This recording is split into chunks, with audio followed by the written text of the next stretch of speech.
Zee Marathi, चर्चा ही होणारच। नमस्कार, मी विनोद शिंगे।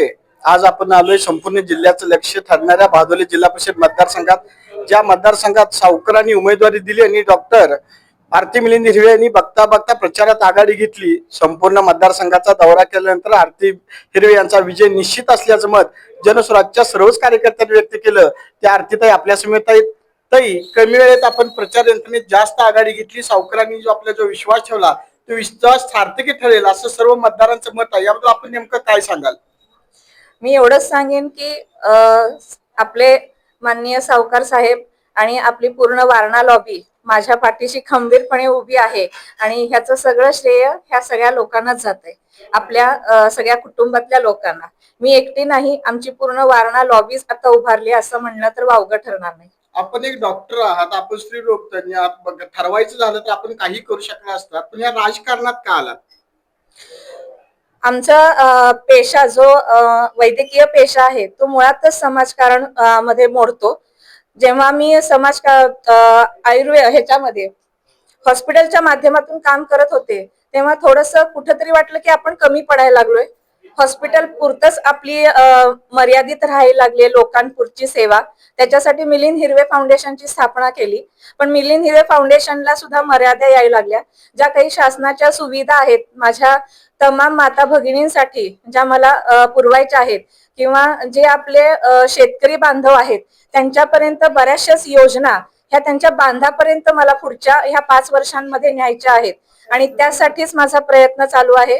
जे मी फाउंडेशन मार्फत किंवा मी माझ्या हॉस्पिटल मार्फत करू शकत नाही ते ह्या सावकार साहेबांनी दिलेल्या संधीचं सोनं करून आता सध्या जिल्हा परिषदेमध्ये निवडून येऊन पुढच्या भविष्य काळामध्ये माझ्या माता भगिनींसाठी, माझ्या शेतकरी बांधवांसाठी, तसेच आत्ताचे जे आपले तरुण पिढी आहे जी विनाकारण जेनजीच्या जमान्यात वाया चाललेली आहे, ह्या सगळ्यांच्यासाठी आपला विकास करावा हा दूरदृष्टिकोन ठेवूनच मी या निवडणुकीच्या रिंगणात उभी आहे। एक सक्षम उमेदवार कसा असावा याचं ज्वलंत उदाहरण म्हणून काल राज्याचे उपमुख्यमंत्री अजितदादा यांचं निधन झालं आणि तत्काळ तुमची 1 मिनिटात पोस्ट पडली। आपण सर्व प्रचार यंत्रणा रद्द केली आणि दादांना श्रद्धांजली वाहिली।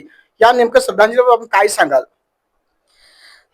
आपले दादा आदरणीय अजित दादा आमच्या तमाम माता भगिनींचा एक भाऊ आणि एक मोठे बंधू म्हणा, हरपल्याचं दुःख आम्हा सर्व तमाम माता भगिनींना आहे आणि खरंच मन सुन्न करणारं आणि आपलं पूर्ण महाराष्ट्रच सुन्न झाल्यासारखं झालंय। एक तडपत स्पष्ट व्यक्तिमत्व, दादांचं जर भाषण ऐकत राहिलं तर असं वाटायचं की ऐकतच राहावं।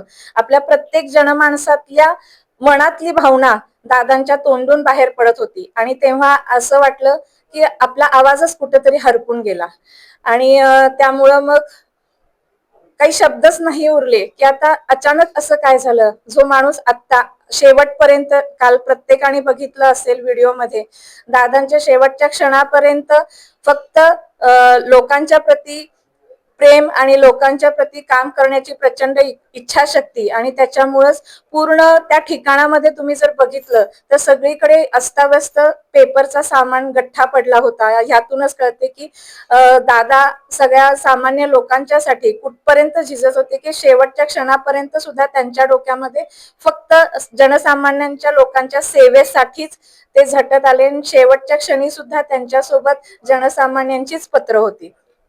भादोली जिल्हा परिषद मतदारसंघातील शून्य मतदारांना आपण काय संदेश द्याल? माझ्या तमाम माता भगिनींना मला आणि बंधू बांधवांना एवढंच म्हणणं राहील की मी एकटी ह्या जिल्हा परिषदेसाठी उभारलेली नाहीये।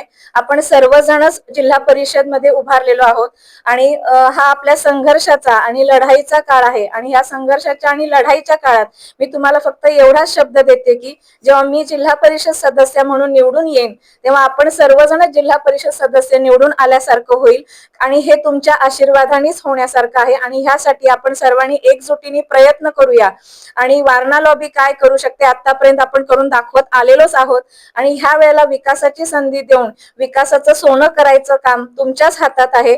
सर्व मतदार बंधू भगिनींना माझं एवढंच निवेदन राहील की आपण सर्वजण मिळून एक सुशिक्षित नेतृत्व पुढे घेऊन जाण्यासाठी मला एक संधी सावकार साहेबांनी दिली आणि त्या संधीचं सोनं तुमच्या मतदान रूपी आशीर्वादाने होईल अशी मी सर्वांना आवाहन करते. वारणा कॉम्प्लेक्सच्या माध्यमातून सावकारांनी या भागाचा विकास केला. परिणामी स्वतःच्या आमदारकीनंतर आज सावकारांनी लाडक्या बहिणीला खऱ्या अर्थानं निवडणुकीचं तिकीट देऊन पुन्हा एकदा काम करायचं, विकास काम करायची संधी दिली. त्या लाडक्या बहिणी नक्कीच सावकारांना भादोले मतदारसंघातून आपल्या विजयाची पताका फडकवल्याशिवाय राहणार नाहीत आणि भादोले मतदारसंघातून जनसुराज पक्षाचा विजय निश्चित असल्याचं मत आत्ताच आरती त्यांनी व्यक्त केलं. त्याबद्दल मी त्यांचा आभार मानतो. न्यूज 24 साठी विनोद शिंगेसह कॅमेरामन नंदिनी चव्हाण, भेंडवडे.